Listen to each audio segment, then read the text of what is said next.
ఇక ఖమ్మంలోని వైఎస్ఆర్ కాలనీలో దొంగలు బీభత్సం సృష్టించారు. 6 ఇళ్లలో దొంగలు చోరీకి పాల్పడ్డారు. విలువైన బంగారు ఆభరణాలు, వెండి, నగదు ఎత్తుకెళ్లారు.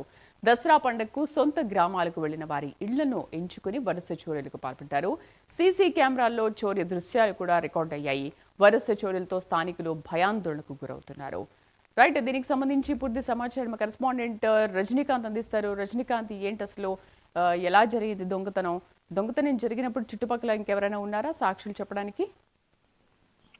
ఇది ఖమ్మం పట్టణ శివారు ప్రాంతం వైఎస్ఆర్ కాలనీలో అర్ధరాత్రి దొంగలు బీభత్సం సృష్టించారు. సుమారు 6 ఇళ్లలో కూడా చొరబడ్డారు. దాదాపు వారంతా కూడా మాస్కులు కట్టుకొని, దుప్పట్లు, తర్వాత రుమాలు దుట్టుకొని, టార్చ్ లైట్లు పెట్టుకొని వాళ్ళంతా ఎవరైతే దసరా పండుగకు ఇళ్లలో సొంత గ్రామాలకి ఖమ్మం పట్టణ శివారు ప్రాంతం కావడంతో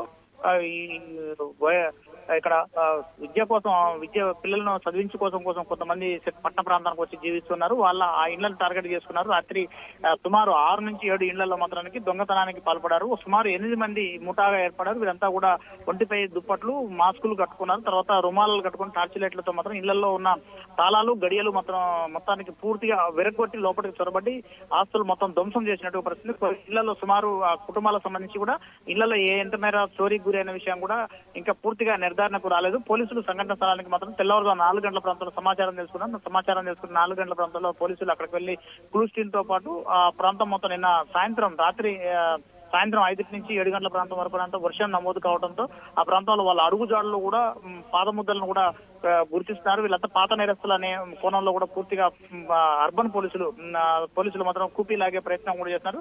మరోపక్క ఈ కాలనీ, వైఎస్ఆర్ కాలనీకి సంబంధించి ఇల్లు మాత్రం అక్కడొకటి కొంత దూరంగా విసిరివేసినట్టుగా ఒక్కొక్క ఇల్లు ఉండటం వల్ల ఈ దొంగలు మాత్రం వాళ్ళకి చేతువాటానికి ప్రదర్శించినట్టు కూడా చేస్తుంది.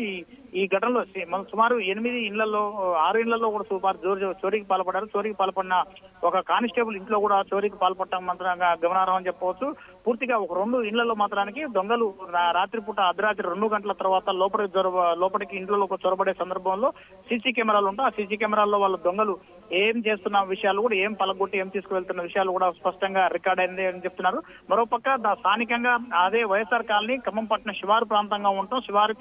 ఖమ్మం పట్టణానికి శివారు దాదాపు 2.5-3 కిలోమీటర్ల దూరంలో ఉంటాం. ఆ ప్రాంతానికి సంబంధించి కూడా నైట్ పెట్రోలింగ్ పోలీసులు కూడా రావడం లేదంటూ స్థానికులు కూడా చెప్తున్నారు. ఇటీవల కాలంలో ఒక ఇంటి వద్ద స్థానికుడు తన ఇంటి వద్ద బుల్లెట్ బైక్ ని తన ఇష్టంగా కొనుక్కొని ఇంటి ముందు పార్క్ చేసిన బైక్ కూడా దొంగలు ఎత్తుకెళ్లారు. ఈ నెల 15వ తేదీన ఎత్తుకెళ్లడంతో కూడా స్థానిక అర్బన్ పోలీసులో కూడా తాను పోలీస్ కంప్లైంట్ కూడా ఫిర్యాదు చేసింది. ఇప్పటి వరకు కూడా దానికి సంబంధించి కూడా కనీసం వాళ్ళు ఎంక్వైరీకి కూడా స్థానిక పోలీసులు రాలేదంటూ మాత్రం ఆయన పోలీసులపై కూడా మండిపడుతున్న పరిస్థితి. గత కొంతకాలంగా వరుస దొంగతనాలు ఈ వైఎస్ఆర్ కాలనీతో పాటు పట్టణ శివారు ప్రాంతాలు అంతకుట డీసీ కాలనీలతో దాంతో పాటుగా ఇటీవల కాలంలో ఖానాపురం, పాండ్రంగాపురంలో కూడా ఇటీవల కాలం వరుస దొంగతనాలు, చోరీలకు కూడా పాల్పడుతున్నారు. పోలీసులు మాత్రం దీనిపై నిఘా వైఫల్యం చెందినట్టు కూడా చెప్పవచ్చు. పెట్రోలింగ్ పోలీసులు మాత్రం పూర్తిగా నైట్ పెట్రోలింగ్ ఉండే పోలీసులు మాత్రం ఎక్కడ కూడా పెట్రోలింగ్ చేయట్లేదంటూ మాత్రం ఖమ్మం పట్టణ ప్రజలు, ఇటు రాత్రి తాజాగా జరిగిన వైఎస్ఆర్ కాలనీలో జరిగిన దొంగతనానికి సంబంధించిన ఆ ప్రాంత వాసులు కూడా బెంబెలెత్తే పరిస్థితి కూడా నెలకొన్న పరిస్థితి. దొంగలు మాత్రానికి